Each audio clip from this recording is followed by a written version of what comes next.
The following program is for adult audiences only. This is Eric and Gord. What if we're right? Live right now. Are you ready? Find and like us on Facebook. Follow us on Instagram. Well, hi there. Happy Thursday. It's March the 12th, 2020, and I'm Eric, talking at you once again from Kelowna, British Columbia, Canada, where what if we just tell Hillary Clinton that the coronavirus is going to testify against her? That'll make it disappear pretty quick, won't it? Oh, oh boy. Oh boy. Hello, Gord. How you doing, buddy? Oh boy. I am doing, I'm alive. I'm okay. Hello. That's all that matters. You missed my intro. I did, and I'm sad because I intros and titles of the shows are my two favorite things. So I'll give you the basic gist of it. I figured out the ultimate solution to the world's problems. Just fucking tell the world that the coronavirus plans to testify against Hillary Clinton. It'll disappear in no time. That's actually true. Right? No guest on the show. Welcome, listeners who are listening live on Spreaker.com. Phones are open as always. Live chat's open. 604-655-9630. No guest tonight. I had to reschedule because life got in the way. But I'm almost happy about that because just before I get to my shoutouts, it's been a long time since I've introduced one of my personal theories into the show. It's been a really long time, actually, and I came up with one last night, and I'm very excited to talk to Gord about it. Before I do that, I got to say hi to Mike at Pit Lane Parlay. I think race car driving is going on with or without coronavirus, so everyone check out Pit Lane Parlay on Apple Podcasts. Check out our friends Alex and Tom at the You Suck Podcast Network on Podbean. They got their three big shows over there. They got the bar fight, the superhero bar fight, and a couple others. I don't think they're calling it Thor's Kin anymore, but really awesome shows. Check them out on Podbean. And I want to say hi to our new friend to the show, Jeff Davis. They're in Nashville, Tennessee. He's got an amazing podcast called the Functionally Dysfunctional Show. And it is one that I have found myself listening to as much as I listen to me and Gord. And that's saying a hell of a lot. That says a lot. Hi to those guys, and hi to you guys. Thanks for listening. Tell a friend. And tell your family. And maybe head over to Facebook or Instagram or Twitter. Give us a like, give us a follow. And there could be a t-shirt in your future. We don't know whose t-shirt, but somebody's. It'll be a shirt. I could even guarantee it'll be clean at this point. That's new. that is brand new, actually. That's a big fucking deal right there. Yes, science. So before we get to news, as I said at the top, I used to always have a theory that I would bring onto the show, observations and stuff. I haven't done that lately. We've been so bogged down with guests and that I've just adored. But something I noticed, and I noticed this with my mother's husband's son, who I asked him to do some math for me, and he pulled out his iPhone, and he was just like, Siri, add this up. And I just realized, now I use it as one of my sayings on the show and just in life. I often say, just do the math. And I've realized people don't do the math anymore. And, you let your phone do the math, but in the more philosophical sense, people don't just stop to do the math anymore. Everyone judges you on so quickly. I said it to Gord this afternoon. You're only as important as your last status update, right? Nobody, people don't take the time to look at you and do the math on you. That's how you get jobs online, and how it's just the way we judge each other now. And it's the example I brought up to Gord about people not doing the math. Really good example is when you're on the highway and you go blowing past a guy and you honk at him and you speed by him and then you both end up at the same red light 50 feet ahead. You didn't do the math on that. Yeah. And it happens in life, and it's recently happened to me that in my current living situation, I was given a very hard, fast deadline. You got to get out on this date, and it was to elicit my begging, basically. It was to feel superior and go, oh, now he's got to beg and he's got nowhere to go and he's gonna offer this and do that, and they didn't do the math. They didn't look at my past history and go, okay, what does he usually do when things get tough? And what I did was I procured additional funds. I set up a place to stay. I borrowed some money from Gord, knowing that I could pay it back. I put myself in a position where, yeah, I can go on this date, and it's going to be just fine. And I told them that, and they were shocked and disappointed. And then it came around, as it always does, that they've fallen on some hard times, and knowing my current situation, they asked to borrow some money today. And I just thought, you didn't really do the math on the kicking me out, did you? Because I had already set these wheels in motion before they did that, because that's what I do. And that's right. Now they're asking for a favor. After trying to put me in a horribly uncomfortable position and make me kind of kowtow to them, now they're in a situation where they need help and they know I can offer it. Because they didn't do the math. Now, how do you think that offer is going to go now? Well, you're doing okay. Can we have some grocery money? Well, let's see. How do you think this is going to go for you right about now? Maybe you should have done the math.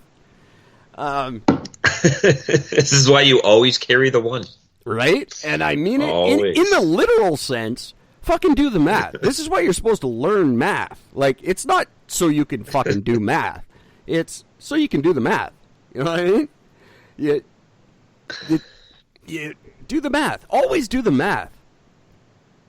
It'll get you just miles ahead of the game. And this is why companies are coming around to that a college degree might not be the be-all, end-all of your qualifications. Maybe the guy with no degree is 10 times better at the job. He just has an aptitude for whatever it is.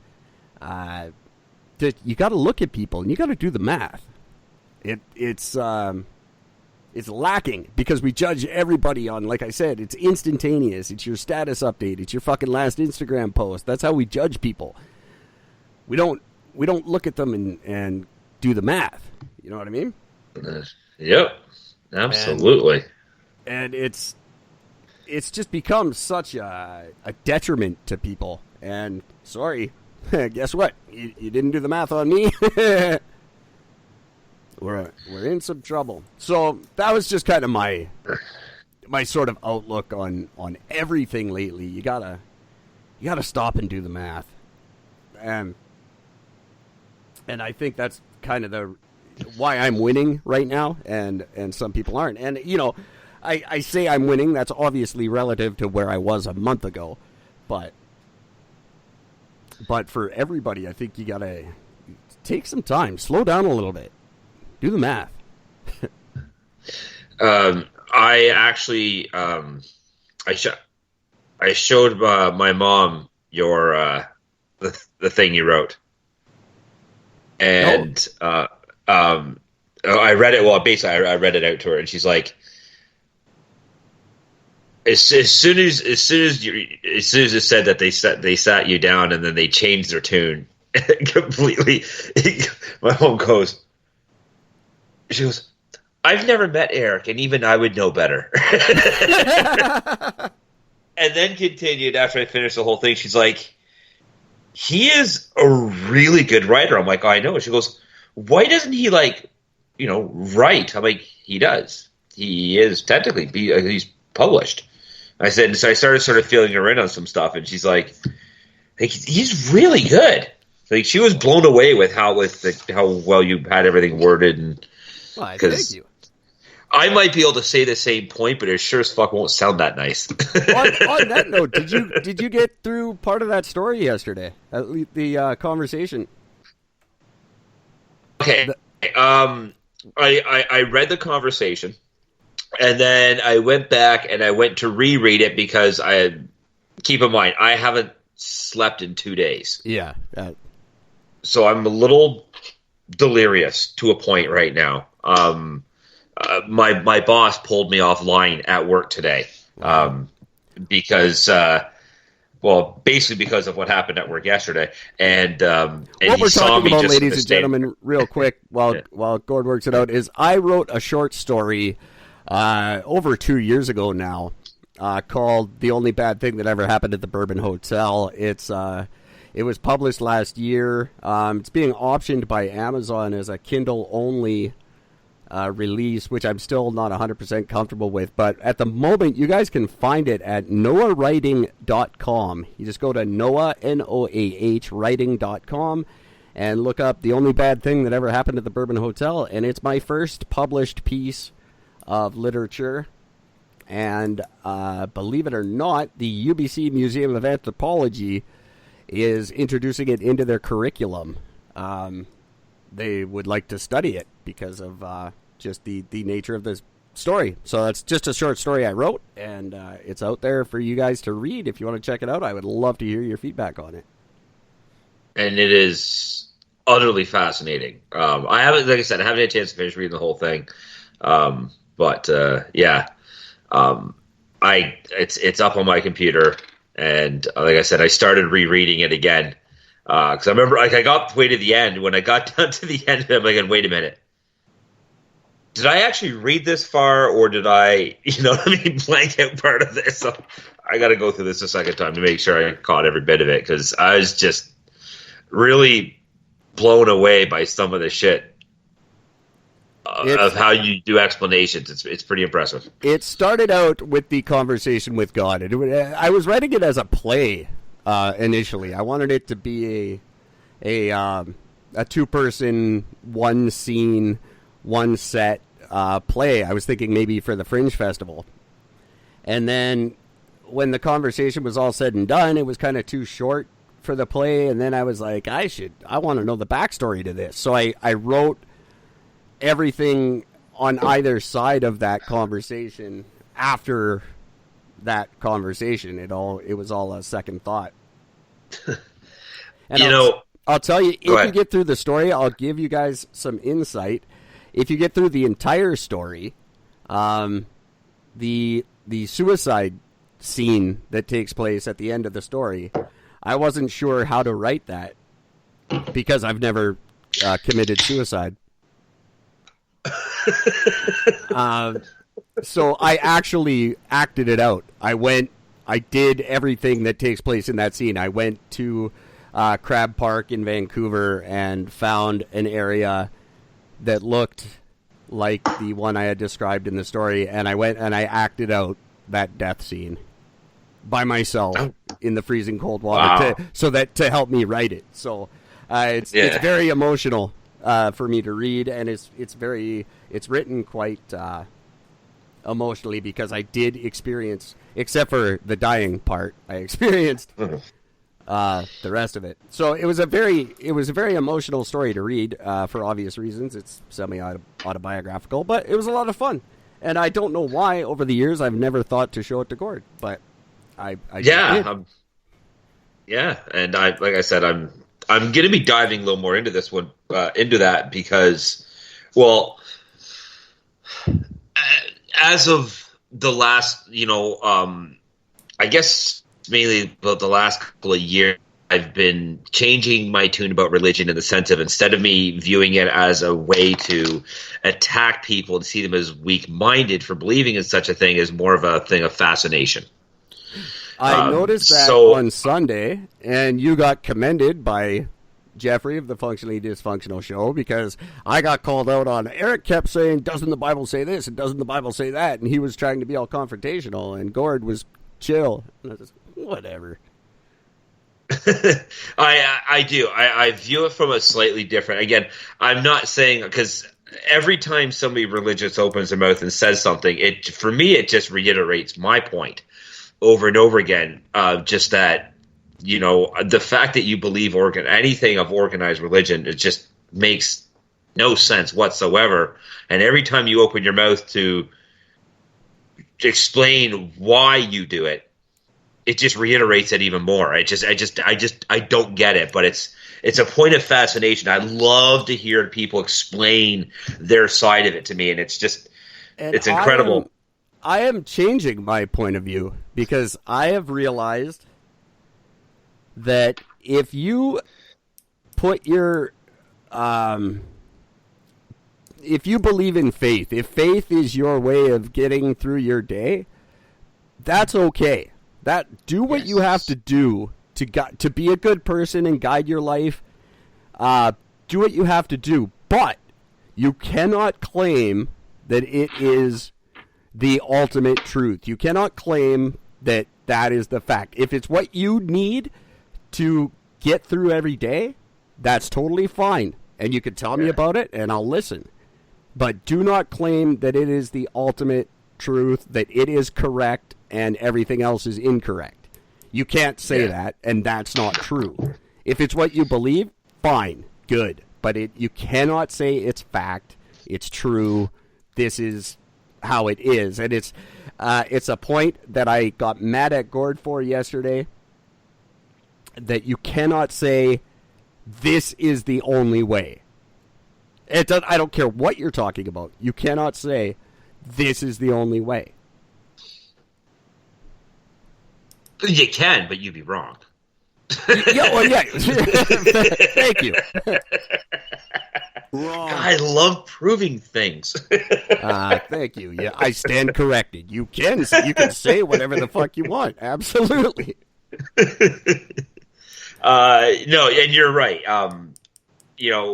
It's relatable also to the same thing, like my theory of ending civilization as we know it as a set of numbers. I'm not saying that that's the only solution. I'm just saying it's the only solution I see that solves the greater problem the easiest. Yeah. There's a billion ways it could all happen. There's a billion ways that it could be changed or whatever else. I get all that point. But it was more the conversation we had about sterilization, and you said it's the only way. About sterilization. And I went, no, it's not the only way. I'd still like to see you find a better solution than that. Oh, I will, and I'll get back to it. I still don't know if there is one. But to go back to topic,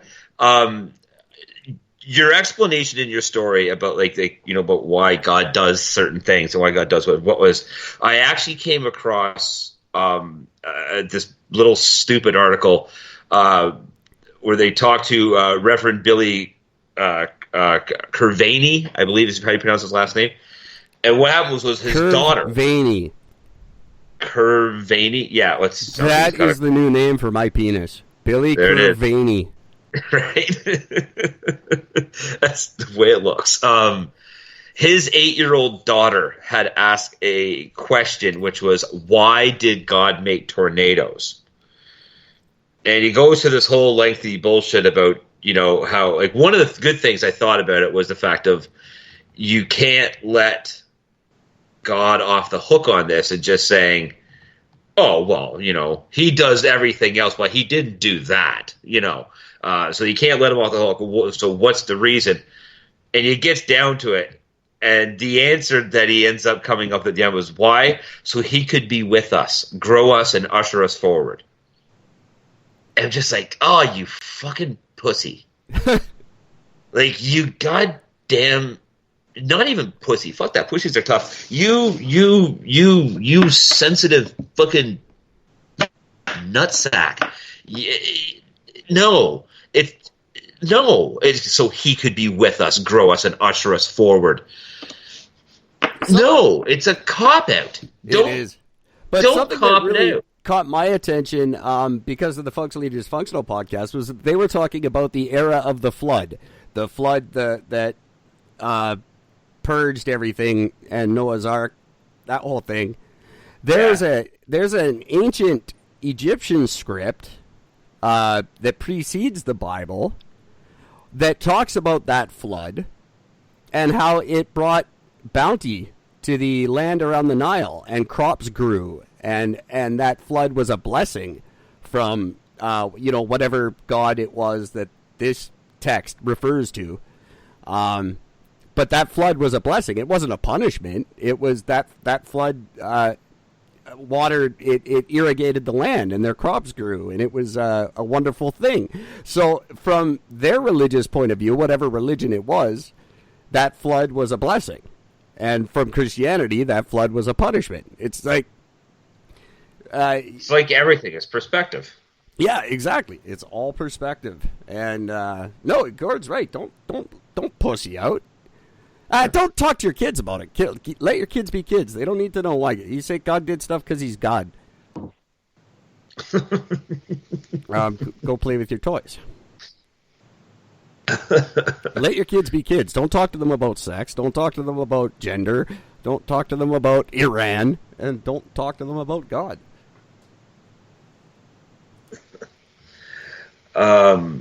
Yeah. So, absolutely. Anyway. Sorry, I got distracted by some. I don't know what I'm gonna. I just got distracted by something. I'm mad about it. That's fine. Be distracted. We can move on in another direction real quick because I do want to talk about something you guys must be happy about in your area. The NHL has canceled their season due to coronavirus. Every sporting event's officially been canceled, which means the Leafs are closer to a cup than they've ever been this year. This is they're pretty much at the best they're ever going to get for the cup right now. Is them nobody gets to play, therefore the Leafs win the cup. That's exactly how Leafs fans are going to see it. Someone yesterday was all shitty when we were talking about Jeopardy not having an audience. Jeopardy's going to film, but they're going to film without a studio audience. Yeah. And someone got all shitty. They should. The host has stage 4 fucking colon cancer. If anyone needs to be careful, it's him. Like he gets a pat. He's allowed to cancel. Yeah, you want to shoot your mouth off about the live thing? Go get mad at Dr. Phil. He's not having a live audience either. No, Dr. Phil can fuck himself. But Alex Trebek, he needs to be a little careful. And anyone out there with stage 4 cancer, absolutely cancel your social plans until this thing blows over. Everybody else, just fucking wash your hands. And let me, by the way, say, when I cough on a bus, everyone can take their shitty looks and fuck right off. I have been a tried and true pack-a-day smoker for 29 years. When I cough on a bus, it's because I'm a smoker. I don't have coronavirus. I'm just very shitty to my body on a regular basis. That's why I cough. So take your judgy little looks and go fuck yourselves. Oh God! I paid $13.50 per pack for this fucking cough. I earned my right to cough wherever I am.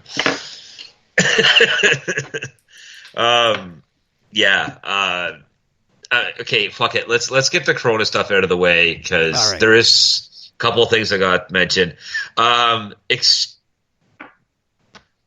This breaks my heart. I am legit, officially saddened about this. Tom Hanks and his wife have been diagnosed with coronavirus. Yeah. I'm really sad because I love Tom Hanks, so I'm really sad. So they're in Australia. Oh, of course he'll be fine. He'll do a movie about it. He'll make $1 billion. It'll be fine. But yeah, they're both in isolation because it started off with Rita Wilson had a cough and a mild fever. So they thought, fuck it, we should just go and get double checked while we're here. So they got checked and turned out they're both positive for it. So, so they're in isolation. So that's what that. What? Toy Story quote. Sorry. Oh yeah. So yeah, so that's that. I'm really sad by that. So that makes me sad. On the same token, when it comes to that, now here's the thing that I'm happy that has happened is that Justin Trudeau and his wife are self-isolating over the fears of the coronavirus because his wife was in the UK, Sophie Gregoire Trudeau. Whatever. Gregoire, I just don't care.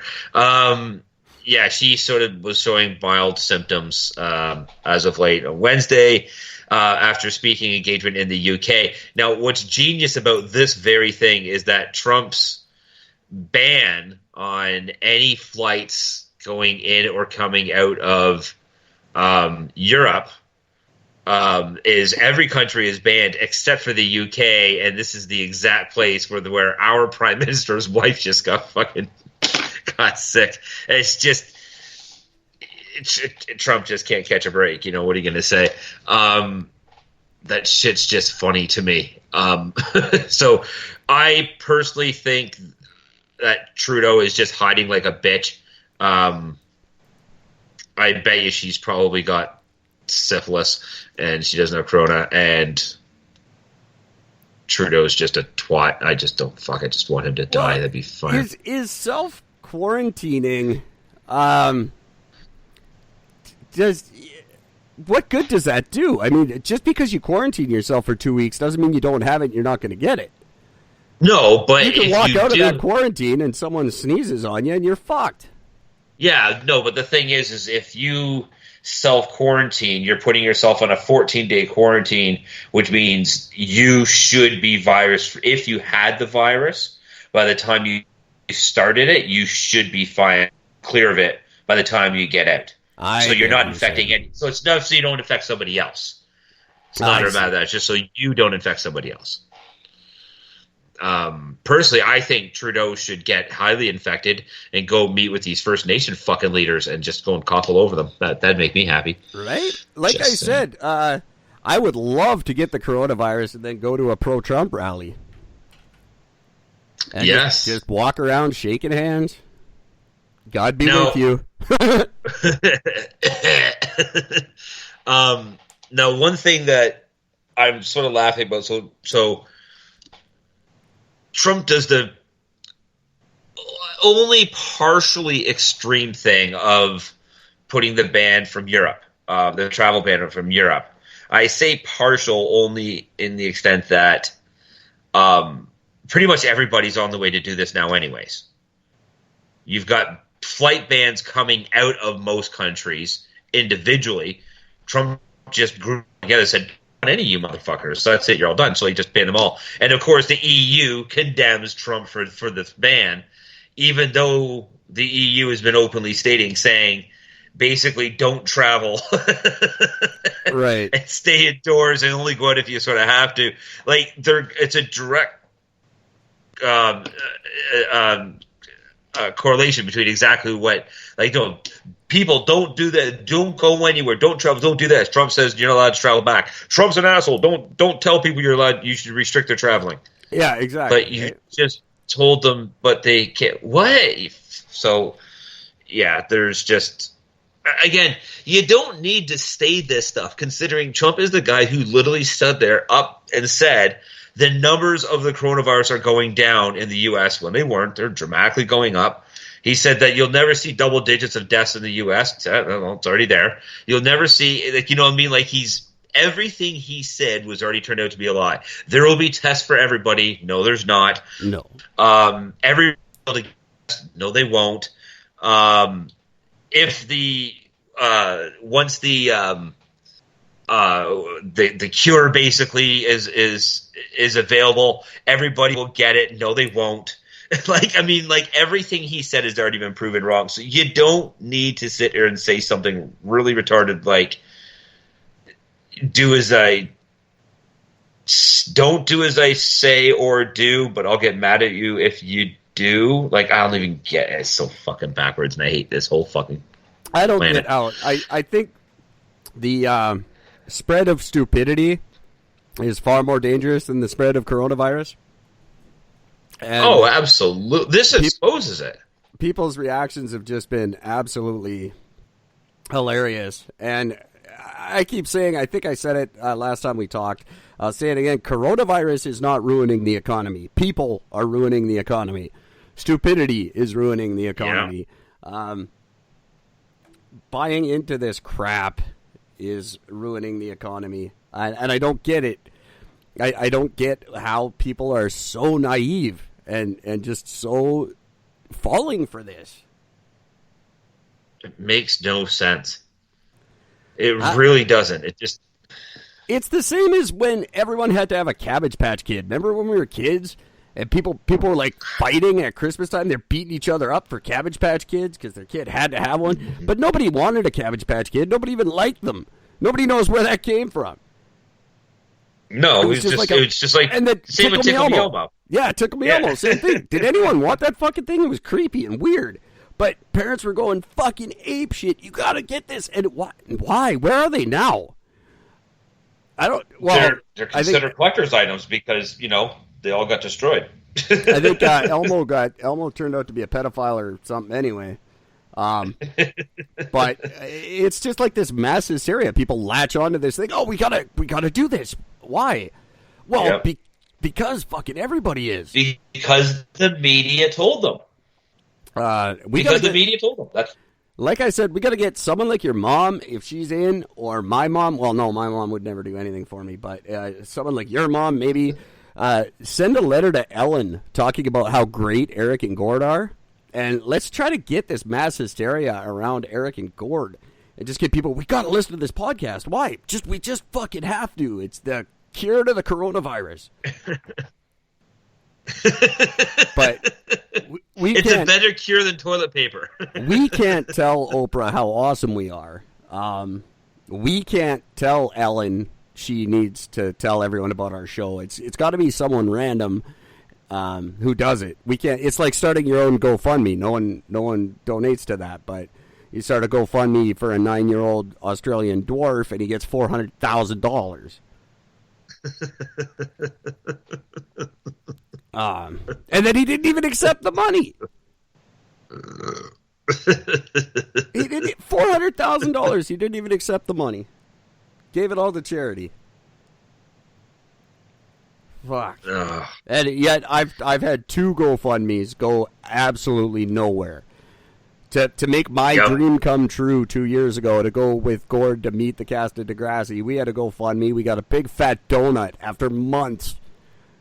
This 9-year-old kid gets picked on because he's a dwarf. He gets $400,000. Now, I'm not saying it's right to pick on someone. That's not going to make him any taller, I'll tell you that much. I'm not saying he should have been picked on. I think it's terrible that people tease this kid for being a dwarf. But you could give him $400,000. You guys couldn't shoot me $2,000 to get to Toronto? Yeah. Or even for that matter, why didn't the dwarf give us fucking $2,000 to go to Toronto? Like, what the hell was that? Well, this is just much more recent than that. This kid, this is still just going on. I don't know if you know the story. There's a 9-year-old kid in Australia who's a dwarf, and he was being teased. There's a video went viral of him asking his mom for a knife to kill himself because he was teased so badly. So this famous dwarf, I can't think of his name, Bill Williams, I want to call him. He's a stand-up comedian. He's a dwarf. Yeah. He felt bad for the kid. He wanted to get him $10,000 to so he could come to Disneyland, make him to cheer him up. So he starts this GoFundMe trying to get the kid $10,000. Within like 3-4 days, it's up to $400,000. Wow. And the kid and his mom decided they don't want to go to Disneyland, and they just donated it all to charity. So they picked 6 charities around the world and donated all the money to charity, which great thing, awesome thing for them to do. But just the fact that the world raised $400,000 for this kid in a matter of days, it's cool. But I don't get how we pick our causes. And that's the funny thing, because it's literally just a matter of, oh, that kid, I keep seeing his face. That's right, that kid. Yeah, I saw the face all over. It's up to $460,284. And I was asking for $2,000 so I could literally experience my dream come true. Nothing. Not even $1. I'm not complaining. I'm not saying this kid, like, I deserve more than this kid. I'm just like, maybe $1. Someone could have kicked me $1. It was my dream come true. Now all I've got Gord. Gord's my new dream come true. You got to aim higher, my friend. You really. But I still want to do the road trip part. The Degrassi part, that ship is sailed. But having them as a guest on the show this year maybe is more possible. But the road trip through all our favorite states, now I want to go to Nashville because I absolutely want to check that out. This road trip's just going to turn out to be like a year long. Yeah, I'd love to see how we're going to get this thing fucking funded. I want to go to Virginia. I want to go to Colorado. Now I want to go to Nashville. I really want to go to Florida and see the shitty water. I want to go to Plymouth Rock now for sure. I got to see that. Oh, yeah. So exciting. And obviously I want to go to New Jersey to meet Chef Salty Pork. But there's so many things get added every time. I want to go to Texas. Absolutely want to go to Texas now. I want to hang out with Mike Simons. I want to get to Harris County and get shot at. The other story. Oh, that's another thing. Before we get the story that we were trying to tell Mike that we were thinking of. It was the story of the boat. Remember, it had 5 bodies and 5 heads, and they couldn't say whether the heads belonged to the bodies or not. Yeah, that's right. They weren't willing to say for sure that those heads belonged to those bodies. Like, I think we could have 5 victims. We could have 10. We don't know. I think you could speculate. Probably the 5 headless bodies and the 5 heads, they probably go together at some point.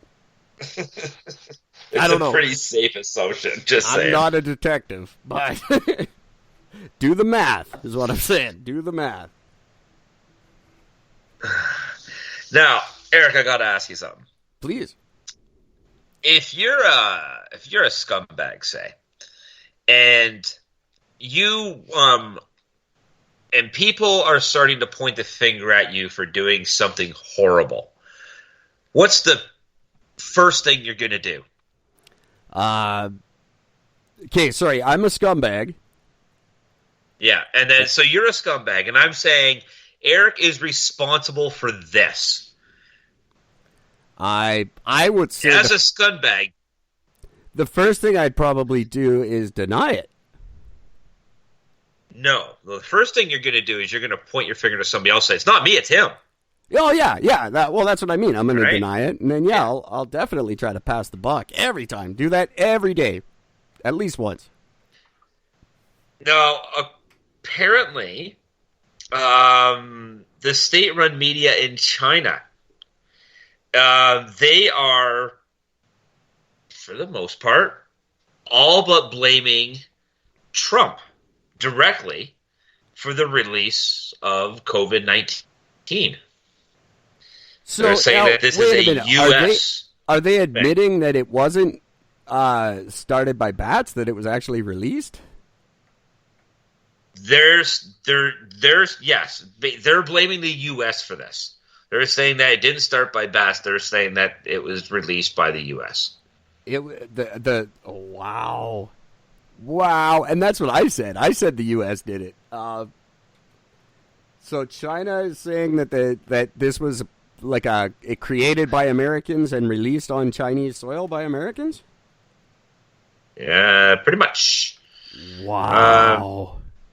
They're saying on Thursday, Chinese Foreign Ministry spokesman, not going to say the name, tweeted that the U.S. military might have brought the coronavirus to Wuhan. When did patient zero begin in U.S.? How many people are infected? What are the names of the hospitals? It might be U.S. Army who brought the epidemic to Wuhan. Be transparent. Make public your data. U.S. owes us an explanation.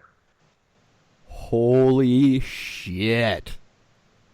I haven't heard anything about that yet. That's like, with Trump, are you kidding? That's like trying to start a war. The Chinese ambassador to South Africa also said, no, although the epidemic first broke out in China, it did not necessarily mean that the virus is originated from China, let alone made in China. Oh my God! The fact that they're admitting that it was made, that's shocking. That's the most shocking statement to begin with. That because there's been a lot of speculation. We speculated on this show that it was made in a lab and not just contracted from bats. So the fact that they're even alluding that that's a possibility, but to put it on Trump. Are you crazy? He is gonna bomb you to fucking Middle Ages. Oh my God. Yep. Unless it's true, of course. But if it was true, China would come. China wouldn't just say it.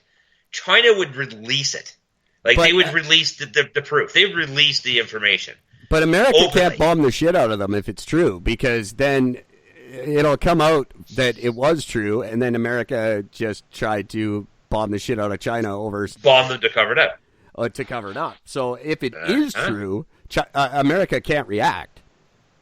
And if it's not true, then this is going to just turn into a Cold War. Definitely a Cold War, if not a real war. Mm-hmm. Oh my God, that is... I can't see China releasing something like that if it wasn't at least somewhat based in truth. China's very careful about what they say publicly. And they know they're being scrutinized. They know all eyes are on them for this. I can't see them just fucking saying that, just to cause a stink.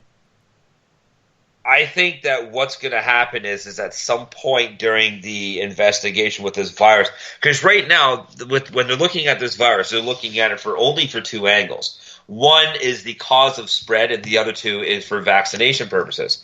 Yeah. I think once they start really looking at this, I think they're going to find something they weren't expecting, which is, I have a weird feeling it might be like nanotechnology, or there might be some sort of an imprint somewhere in the DNA of this thing that shows that it was man-made.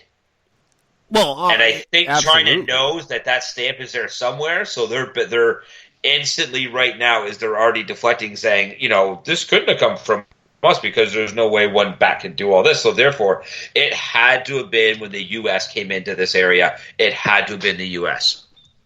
Wow, that is a hell of a claim. Now the U.S. is obviously... all they can do at this point is counter that with, no, it was clearly Chinese-made. Oh, China, though, is using everything in its arsenal to paint itself as a global hero, rewriting history and going so far as to demand a thank you for containing the virus as long as they did. Quote, we should say righteously that the U.S. owes China an apology. The world owes China a thank you, an editorial on state news agency said. And I guarantee the two Michaels are just sitting there going, hello? Right? Can someone, please, is this not a reason to let us go? Anybody? Can we be involved in this a little bit? Justin, please. Beard. Hey. Justin. Can you get us out now, please? How has that not even come up? Although, oddly enough, Huawei lady, I haven't heard shit about her in weeks. Well, good thing she's under that house arrest thing, because she's safe from it. Oh, yeah, she's the only one. She's not. She's laughing in her mansion. She's breathing just fine. She's not worried. No coronavirus is getting in her mansion. Yeah. Oh, man, maybe she released it. fuck you guys. Would you be surprised? I wouldn't. Nothing would surprise me anymore. I'm in my emerald fucking tower, and I'm not happy about it. I'm going to release a virus that can't possibly touch me. Pooh! There you go, fuckers. You don't want 5G? Well, you get fucking Corona instead. I bet you when she first suggested that to people she knows, she's like, we're going to release a virus. They were thinking, a virus through the network? No. A real virus. No, a real virus. Fuck. A real thing. Yeah, no, it's going to fuck people right up. I made a joke to Gord today that was actually true. It's awesome that it works out to be a funny joke, but it was actually true. I was in a store, and I went to buy toilet paper, and then I went, oh, no, wait, I don't want to look like one of the fucking knobs buying toilet paper. Everyone's gonna think I'm one of those fucking people, but I'm out of toilet paper. But I'm scared to buy it now because I don't want people to go, oh, he's one of them.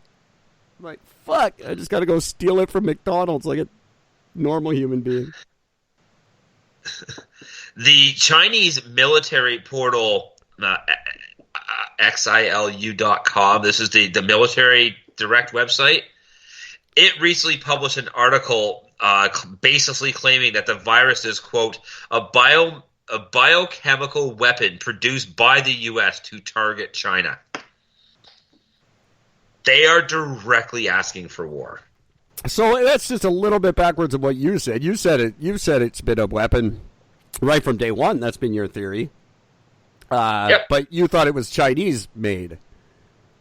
Or you thought someone made it. You didn't say specifically who made it. You just said it was a weapon released by somebody. I just think it's a weapon release. My initial theory was just it was a weapon released by anybody. Then once we found out about the meteor that was going to strike and wipe out parts of China, then I thought, well, this would help China if they can eliminate people across the rest of the world. And if they're the first ones to come up with a vaccine before anybody else on the planet does, China comes out on top looking like the best. They make the most money. They have the best recovery tactics afterwards. So once this meteor hits, they still got the numbers and the money. But my understanding is there is no vaccine yet. And for whatever reason, there can't be a vaccine. Yeah. So this would be the next logical step is, okay, we can't come up with a vaccine and look like heroes, but we can fucking pin it on America. Yep. My God. And, yeah. Now, the funny thing is, here's a strange thing. If this had happened when Obama was in administration, I'd be like, you know what? I could see it. Because that's a lowbrow, sneaky thing to do. Trump doesn't know how to do sneaky. No, and everything he does is in flamboyantly big, grandiose style in the sense of and it's obvious. See, it was like you were saying the other day about, just Obama's ability to speak. If there would be no mass hysteria, there would be no sports cancellations, there'd be no toilet paper hoarding if Obama was president, because he'd get up and he'd go, now listen, it's all going to be okay. Yeah. And people would go, oh, fuck, all right, cool. Okay, thanks, man. You kept us calm. Thank you. It's just, that's all. Obama never really had to say anything in his big speeches. He just got up and he'd go, my fellow Americans, I got this. And people would be like, oh, well, then we're fine. I am President Obama. Chill. And I absolutely was not immune to it. I tuned into every speech, and it was always a non-speech. The dude never said shit, but I felt better every time he spoke. He'd just go, ladies and gentlemen, it's all good. And we go, oh, fuck, okay, then it's all good. Why didn't you just say that to begin with? And he could still do that. He's still, if he would get up right now and go, everybody, don't listen to Trump. It's all good. Everyone would calm the fuck right down. Obama could solve this thing. He was a magician at that. He was just so good. He never said a word. Never solved shit either. He just said, now listen, I'm working on it. I'll let you know when it's done. And people went, okay, perfect. And then he never did shit. And people don't blame him for anything. People are still like, he got a peace prize while his country was at war. Not only did he get a peace prize during war, but he also, 2 weeks before he got the Peace Prize, he backdoored the anti-landmine thing. He said, right? Yeah, no, we're not going to be part of that. But you know what he did? He did some fucking evil shit. He allowed the landmine thing. He wouldn't ratify the landmine agreement, but he came out and he's like, "Hey, look at this. I got my girls a dog." And people went, "Oh my god, he got his girls a dog. That's so cute. What a great president." Like, did anyone hear about the landmine agreement? What landmine agreement, you monster? Look at the puppy. How dare You're you talking talk about landmines when right there's now? a puppy in front of us. And then people were like, okay, NAFTA. The NAFTA is coming up. The 3 countries are fucked. And what did Obama do? He goes, "Hey, look at me drinking this beer. See how I got my sleeves rolled up and I'm drinking a beer?" And everyone went, "Holy fuck, that dude is cool as shit." He's normal.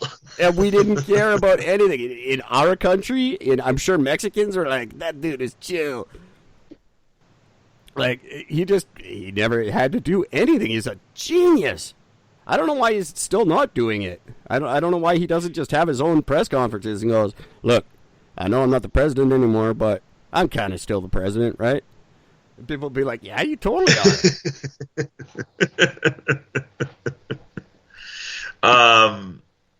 Yeah, it's so true. To have that power. Speaking of, I'd give anything to have that power. If I could just be on my podcast and just be like, not actually say anything, but have everyone go, "Yeah, that's some shit we got to listen to." Well, that's the way I am every time I speak with people, so, If Obama had our podcast, that'd be amazing. Just listening to Obama read the news every night. "And now, Gord, let me tell you, in this other story, something happened. I fixed it. Don't worry about it." And I'd just be like, I'd stop swearing and be like, "Okay, sir." You did good, sir. We'd get him to sir. swear. We'll be the one show that gets Obama to say, like, "bitch." Yeah, yeah. I'd get him to swear. Get Get us on the show for an hour. He'll swear. In totally unrelated news, something I gotta say in Eric's not shocking announcement of the day, Charlie Sheen has come forward and said that everything Corey Feldman's saying is a lie. And he's saying, listen to what Corey Haim's mom said in 2017, that Corey Haim never mentioned Charlie Sheen, never said anything about Charlie Sheen, and this is all bullshit, and Haim would be disgusted and be telling Feldman to shut up if this had come out before he died. Or if he were alive today, he'd say, "This is all bullshit." So not shocking at all. Like I didn't expect Charlie Sheen to have a press conference and go, "Oh yeah, I did that." Winning. He was tight. He was tight too. Yeah, right. But just thought I'd bring it up that he's the first to come forward and say no, that didn't happen. And I'm sure you'll get a lot of people mentioned by Feldman who will pop up and say, "No, he's crazy and he's lying." Yeah. And then that just made me think, like, you can say Feldman's nuts, and who's gonna argue with you that Feldman is nuts or he's just trying to seek fame or whatever? Because everyone's gonna go, "Oh yeah, that makes sense. Corey Feldman's, he lost all his money and he's just trying to stay relevant." He's always been the crazy one. If you're ever gonna get accused of rape, you want Corey Feldman accusing you, because you can pretty much just say, "Well, it's fucking Feldman," right? Like, if Obama accused you of rape, the whole world would go, "Oh, fuck yeah." If Obama said, "Gord's a rapist," you'd be shot dead tonight. But if Corey Feldman said, "Oh, Gord's a rapist," then you're like, people are going to go, "Nah, Feldman's fucking nuts." Yeah. Yeah, no, you're 100% right. So I feel bad. I'm not saying he's wrong. I'm not saying he's making stuff up. I'm just saying, as you want to get accused by him because you got a pretty good defense. Again, there's a reason why Corey Feldman's documentary is being released the way it is and wasn't picked up by all the big major ones. Oh, yeah, of course. And it's not just Feldman. It's simply because there's got to be some massive truth behind this. Because otherwise, nobody would blacklist any former A-list, B-list star who's coming forward with massive claims about, child rapists, unless if those people in charge know the truth. And there's a reason why they don't want to have the absolute world to watch it. On the other hand, this is a guy, he lost all his money. He got, he sued for emancipation and got it. He had to be emancipated from his parents, which makes you think, like, probably people back then knew that he had shitty parents and that if they raped him, he had nowhere to go, So he had victim written all over him when he was a little kid because his parents were obviously shitty. They didn't care about him. He probably was looking for adults to take care of him, to pay attention to him, kind of thing. You know what I mean? Absolutely. The opportunity to take advantage of him was fucking rampant. So maybe he is telling the truth, right? Like he's the I wouldn't be perfect kind of surprised kid. if he got tossed around parties. Yeah. Oh yeah. Yeah. Yeah, it wouldn't surprise me at all. Fucking goddamn it! This is like it. Yeah. I don't get the whole, hey, now my kid's rich and famous, I'm going to fucking steal all his money and just treat him like shit. Like, I could never imagine doing that to my kid. And because if you she treat would be them an good and awesome respect Disney them now. kid. My kid would be fucking Hannah Montana famous if I put her out there. But I could never imagine, like, oh, now she's got $1 million, I'm going to take it, and she won't know because she's 5. I couldn't do that. I don't get why it's so common among Hollywood parents to fucking do that to their kids. I can't make it, but I'll force my kid to. Yeah. And then Plain and simple. You end up like Miley Cyrus's dad, who's now, he's like her fucking, I don't know, he carries her bags or something, but he didn't do that to her, but now he's kind of her bitch too. Yep. And he's just like, long as she does whatever she wants, he still keeps getting paid. Yeah. She'll do little things with him once in a while. She'll keep bringing him back in the spotlight. She'll re-release his Achy Breaky Heart song in her version just to keep him relevant. Wasn't he on the TV show? He was like her manager or something on the Hannah Montana. Or no, it wasn't Hannah Montana. Which one? Yeah, she was Hannah Montana. She was the Hannah Montana. Yeah. No, he absolutely was. He played, I don't know, I never saw the show. Pretty sure it was her manager or father. She was kind of fugly. She was kind of fugly until like a few years ago, so I didn't really watch the show. Now she's fucking hot, but yeah, I think she's hot. I like her. Anyway, that's just funny. Don't fuck your kids over. That's my new. Here's my 10 commandments. The first one I brought up earlier in the week. Don't fuck anybody without their permission. I'll make that a commandment. That's my new commandment. Thou shalt not fuck without permission. And as Gord said, coercion does not equal permission. So if you say, I like that Gord added that last night, that saying, hey, if you fuck me, I'll give you this role in my Hollywood movie. That's not permission. That doesn't count. That's still a strike against that commandment. And my other commandment I'm going to introduce is thou shalt not screw over your fucking kids if they're famous. If your kid's better off than you, that's a good thing. That's what every parent wants. So don't fuck over your kid. Like, be nice to them, and they'll throw you a bone, and then you get the guest house, and they get the mansion, and whatever. Your kid grows up normal. They don't fucking turn out like Amanda Bynes. That's right. Or the Carter kid, that fucking Aaron Carter. What a goddamn disaster that dude is. Like, don't fuck over your kids. So don't have sex without permission, and don't screw over your kids. That's. I'll give you the other 8. We'll work them out as we go along. There you go. I can tell by Gord's voice we're losing him fast here, so we're going to move on to some of Gord's news stories and then call it a night. Yeah, there's no denying I'm fucking falling apart here. This is, again, we've said this before numerous times, people. And apparently we have to keep saying it because you motherfucking idiots just don't get it. You don't need to make up stuff about Trump. He does a very, very good job of it on his own. Case in point, Trump literally went on the news or on air and actually stated, and I will give the direct quote. Trump, quote, "Earlier this week, I met with the leaders of the health insurance industry who have agreed to waive all co-payments for coronavirus treatments, extended insurance covers to these treatments, and to prevent surprise medical billing." Okay? That's what he stated.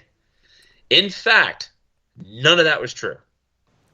The health insurance industry said that they would cover co-payments they would cover coronavirus testing with no cost sharing.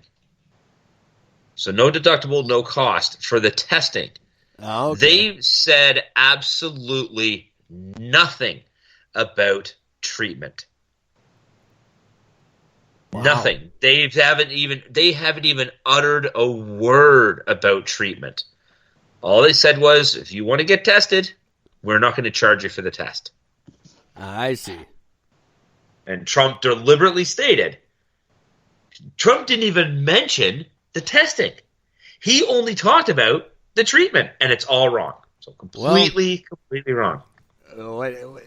What can you say? What do you expect from Trump? I know. Got another one. I got another one to go along with this one. Trump's quote: "We are cutting massive amounts of red tape to make antiviral therapies available in record time. These treatments significantly impact and reach the virus." Now, the problem with that is that anybody who is part of the current outbreak will not get these therapies available to them. This is all stuff for future stuff because none of this is in place at this point, so nobody right now is actually going to get it. Oh, wow. The National Institute of Health even told a congressional committee on Wednesday that while antivirals are being tested, we don't know if it works, and I don't want to promise anything. So again, Trump's telling them one thing. Well, truth is something totally different. 4%. 4% of what that man says is true. Yeah, that's just shocking. Stay tuned. It's only going to get better, folks. And in the meantime, while you're preparing and hoarding toilet paper, you know what works better than toilet paper? Is the official Eric and Gord t-shirts available at ericandgord.world. 5 different sizes for men, 5 different sizes for women, about 10 different colors. There's 2 styles you can get right now. There's the Eric and Gord cover art for our podcast, and then there's the classic Fuck Eric and Gord logo. They're great shirts. They're hits at parties. They make you look slimmer. They do. $27 right now, but if you enter promo code Fuck Eric and Gord when you order them, it will knock $10 off the price right off the bat. All you got to do is send us an email, eric@ericgord.world. And it's all through PayPal. You don't got to send me cash. And they're delivered in just about a week, so check them out on ericandgord.world. There you go. Love my shirt. Wearing it right now. I'm also wearing mine. So I got 2 more things in the news left over. This one is just another. Fuck it. A Texas megachurch pastor and former spiritual advisor to 2 U.S. presidents has pleaded guilty to bilking investors out of millions of dollars alongside a Louisiana investment advisor. He was the spiritual advisor to George W. Bush and Barack Obama. Wow.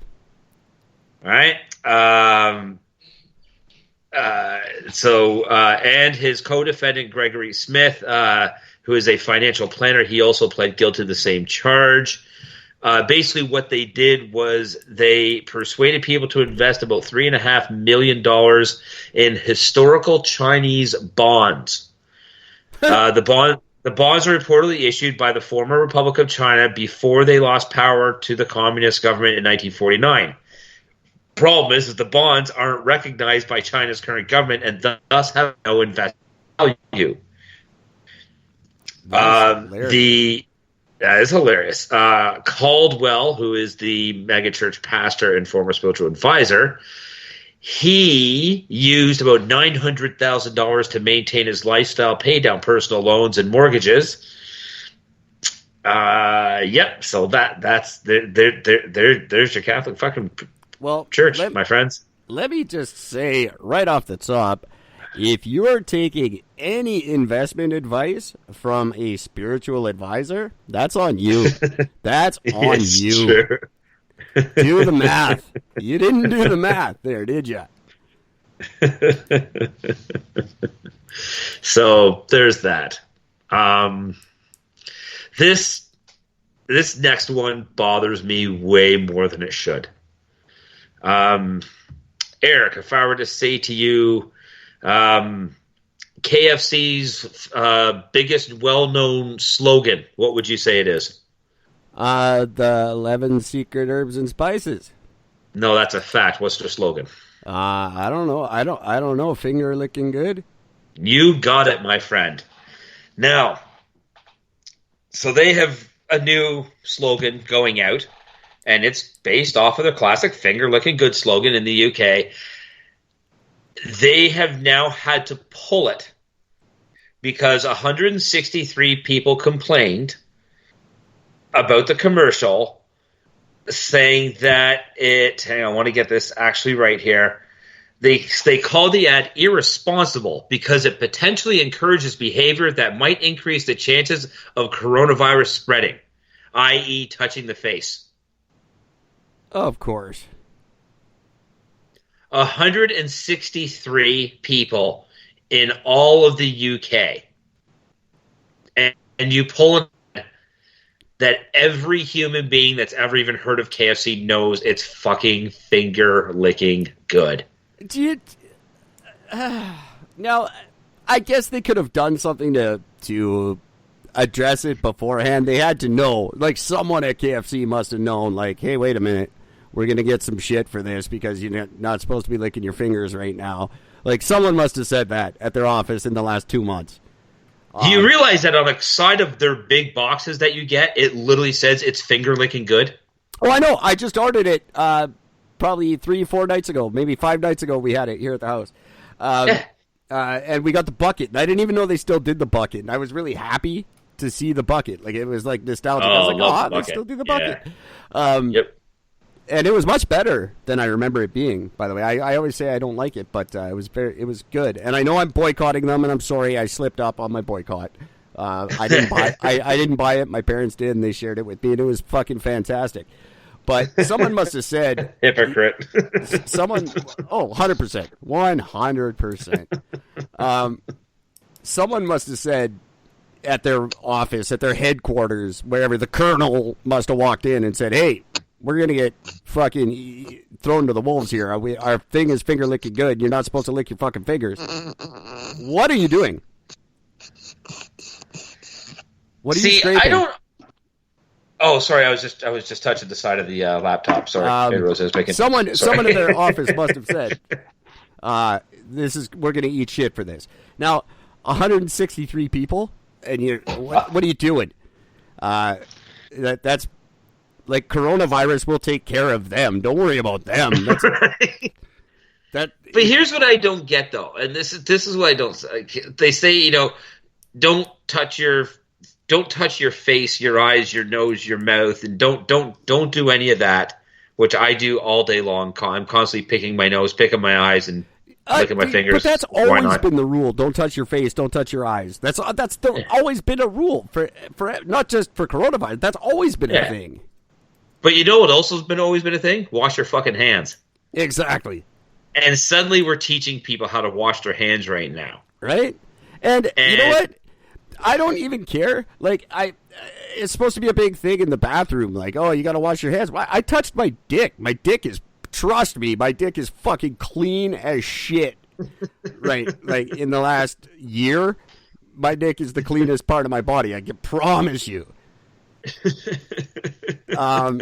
It's about the only thing about me that is clean. But don't touch your face. That's always been a thing. And fucking wash your hands regularly. That's always been a thing. Like, I don't think I don't see how that corresponds with finger licking good. I don't think anybody thinks, oh my God, we can't eat KFC, who's had this slogan for the last 175 years since fried chicken was invented. This has been their fucking saying. And now we're gonna second guess it. Like there's so many of these fucking sayings that people have for any product that, like, I can't even think of one now. Of course, off the top of my head, I can't think of one. But, like, I don't know. Give it to Mikey. He'll eat anything. Like, don't give the coronavirus to Mikey. That's, like, people are going to freak out. Oh, no, that means coronavirus. They're trying to kill Mikey. Like, no, it's a fucking slogan. What the hell? Well, Hershey's pulled an ad featuring people hugging and shaking hands. See, that just implies that people are stupid. That's implying that I'm so fucking retarded, I can't figure out that your commercial isn't promoting the spread of an infectious disease. A Hershey's commercial, like, you're making me seem like an idiot if you pull that kind of stuff. Yeah. This is why. This is, like, literally why. Oh my God, I gotta talk about this. This is exactly why the world is in the shape it is, because you pander to stupid people, and this is what you get. Like, you don't pander to the weak. You don't pander to the weak-minded. You want to pander to the weak? Fine. Don't lump me in with them that I'm so fucking stupid that I think KFC is a problem because they're finger-licking good. Fuck you for even implying that I can't figure that out for myself. Like, you know, nobody stopped buying Fords because they thought they ran on crack. When, like, built Ford tough, and people went, oh my God, you mean like Rob Ford? That truck's on crack. We can't buy Fords. Like, people don't do that. We're not that fucking stupid. That makes me mad. That makes me really mad. That people, these 163 people, think that the rest of the world is fucking retarded. Yeah, and this is just, I'm so bothered by this. Blow me. That just, because, I mean, I'm sorry. I don't care what virus is out there. You know what the virus isn't coming off of? What? My KFC chicken. Right? Exactly. Remember, Bargs has bite? People would be losing their fucking minds. Bargs has bite. Oh, fuck, you might get rabies. No. We're not that dumb. But they think we are. And we allow them to. Nobody's gone out chasing a prism of light after a rainstorm thinking they're going to get a mouthful of Skittles. You can't. No one's out there trying to taste a rainbow. We know it's just a fucking saying on a commercial. Some of the comments are genius. One, I hate the 21st century. Another one, if KFC changed their ad to doorknob licking good, they probably wouldn't be able to handle the business volume. When the stupid media tells you what to do, do the opposite. Yeah, well, my God. Fuck you, 163. And it's Britain. Who cares? Who's buying KFC over there anyway? Everybody should. Have you ever had Britain food? It's disgusting. My God. Screw all y'all. Except for Alex. Everybody else can go ahead. Alex, you're cool. Your country's fucked up. Yeah. And they also have the most outrageous knife laws right now. And how come nobody... They banned guns. I'm not spinning this, but nobody has made the correlation that Brexit and coronavirus came at the exact same fucking time. Yeah. Maybe it's a Brexit thing. Not a KFC thing, you 163 British assholes. Maybe you did this. Maybe Harry and Meghan did from this. Ireland. Maybe Harry and Meghan did this to get heat off them. You just never know. All right, you said you got one more? I literally just came across this. You know when we always say keep an eye on these news stories, see if something else comes up about it? Yeah. We didn't say that about this one, but something else has come up about it. All I'm going to say is Olive Garden. Oh, my good Lord. It's back in the news. The one of the two employees that were fired during this whole thing are now looking to sue the Olive Garden for firing them, saying you can't fire me because some other lady is racist and I did what my manager told me to do. Basically, I think both sides of that have a case. I know I'm not popular for saying that, but I think both sides have a case. I think you should have defied your manager and said no. Yeah, but you have a perfectly valid case too. Yeah, you're absolutely right. You shouldn't be fired for that shit. So we'll see. I can't honestly take a side. It's a tough one to take a side on, but I mean, I understand the manager in the sense of I understand firing the manager. I do. Oh, I get that. I get it. I don't understand firing the staff. That just doesn't make sense. You're talking for the most part. You're talking like high school kids or just out of high school kids, like their first or second job. You know what I mean? Like I'm not seeing how firing them for because apparently this manager was a real douchebag. Oh, no doubt. He was overheard saying black people will do anything for money. So apparently he was just as racist as this lady was. So it makes sense that he would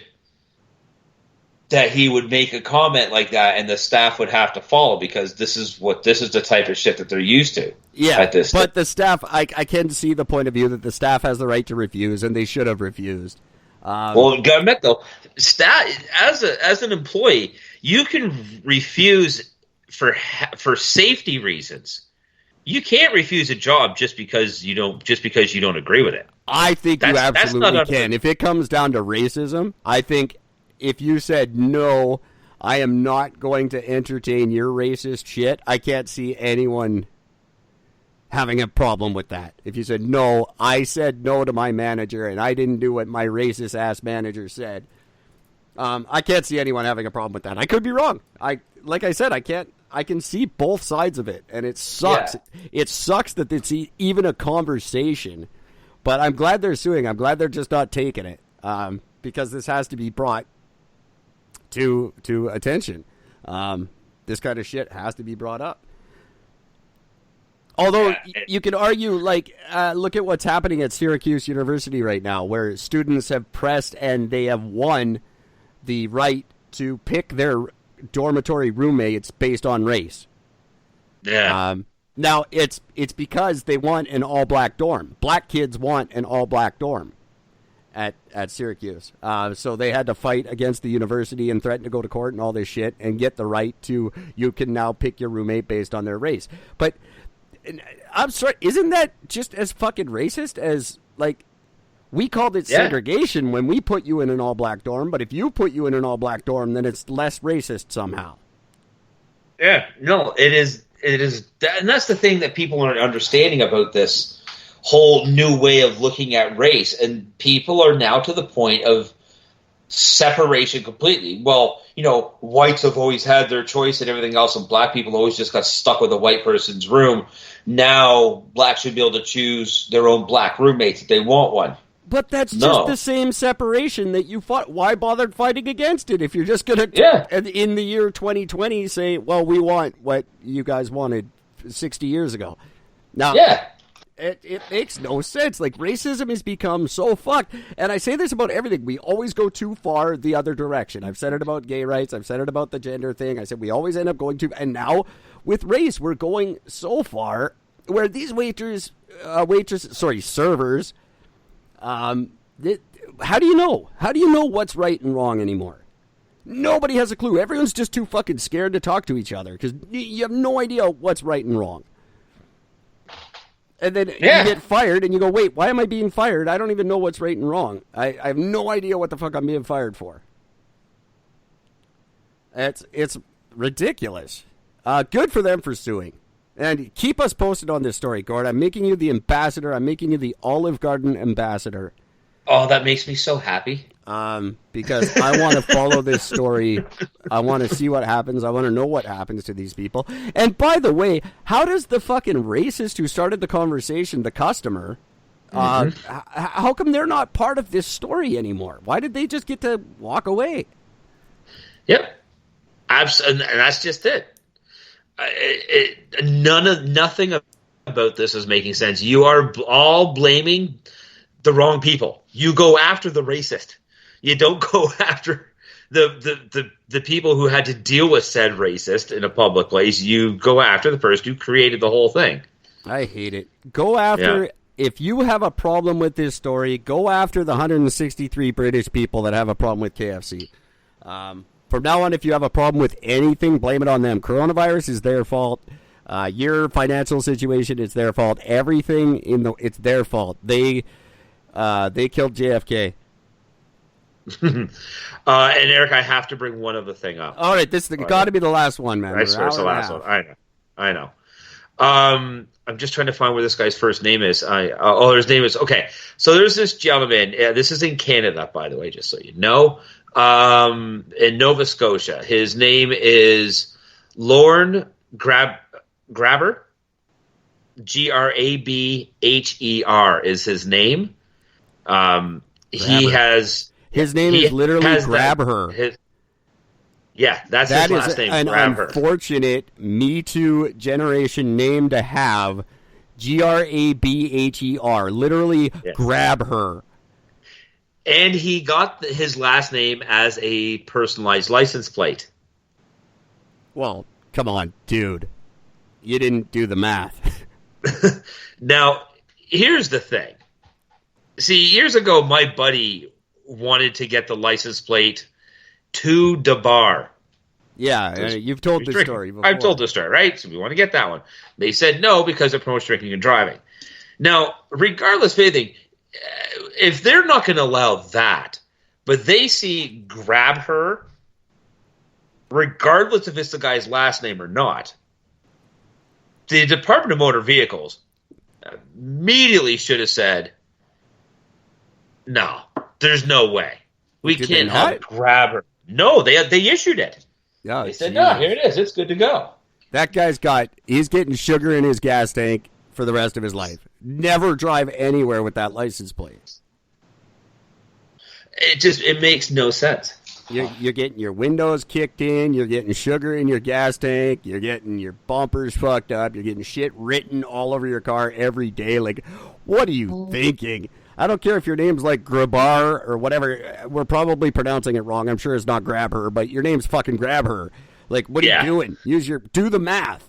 This is what I'm saying. Do the math on Grab Her and getting a fucking license plate that says that. Wow. So he's somebody from the Department of Motor Vehicle, whatever, is an anonymous person complained about it to the department, claiming that it promoted hatred against women, obviously. In response to the plate, the license plate was canceled. So this guy is fighting it with his attorneys, demanding that the license plate be reinstated, claiming that the decision was discriminatory, unreasonable, and a violation of free expression. My God. What a you right on, now Grabber. are looking like you're just looking like a dick right now. Yeah, you gotta know. Like I'm saying, do the fucking math. How do you not see what a horrible idea this is? And the backlash you're gonna get for driving around with the license plate grab her. Like, there's gonna be an Amber Alert called on your ass every time you stop at a red light. Yeah. What the fuck every is wrong time with you, grabber? But here's here. I love the argument. Quote, there was no evidence that anyone, including the anonymous complaint, had suffered any harm as a result of this license plate. Well, not yet. No, of course not. But do the math. That's what I'm saying. I mean, yeah, for 27 years he has had this personalized license plate. For 27 years he's had it. And so how many get friends over has he yourself. had? Yeah. And right now, and that's the thing. Right now, because you're fighting this, watch how many of those friends you are start walking away from you. 27 years ago, that was probably a funny license plate. People could laugh about it. Now, not so much. Yeah. 27 years ago, you had a bunch of screaming titties in Friday the 13th. It was funny. Yeah. Now, no, you don't see that anymore. That doesn't happen in movies.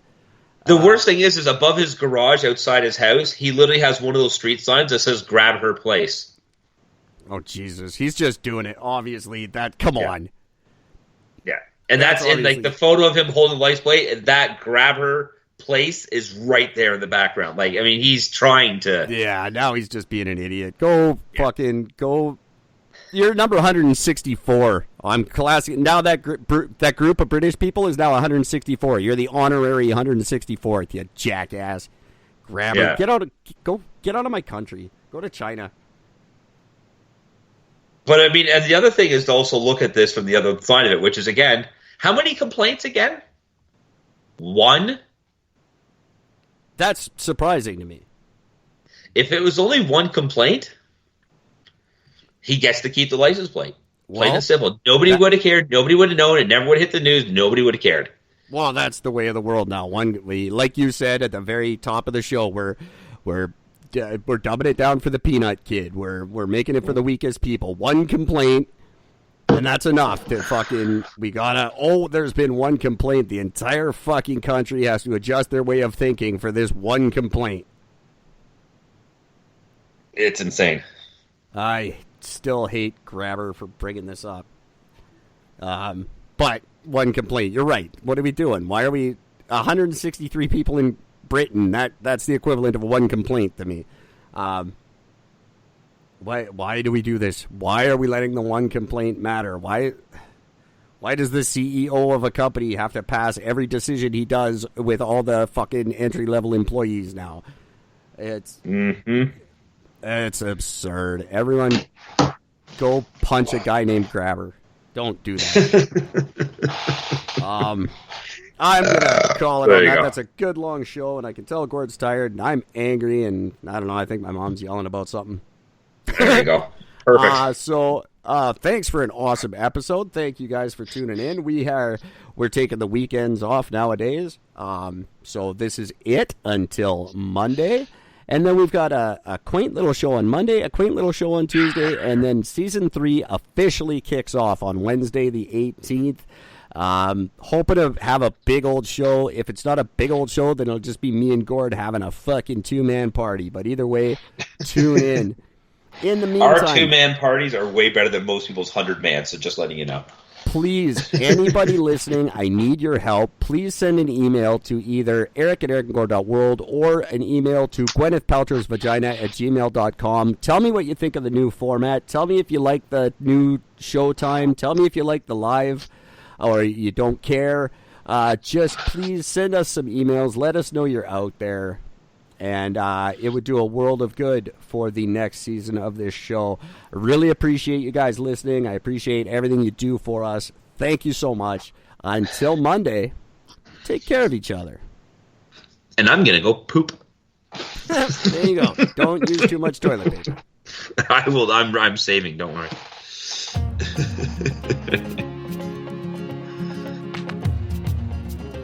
Loved what you've heard on this week's episode? Well, the answer is simple. It would mean the world to us if you could head over to iTunes and leave us a 5-star review and feedback. Spreading the word really is the best way to grow our podcast and achieve even greater things. Thank you.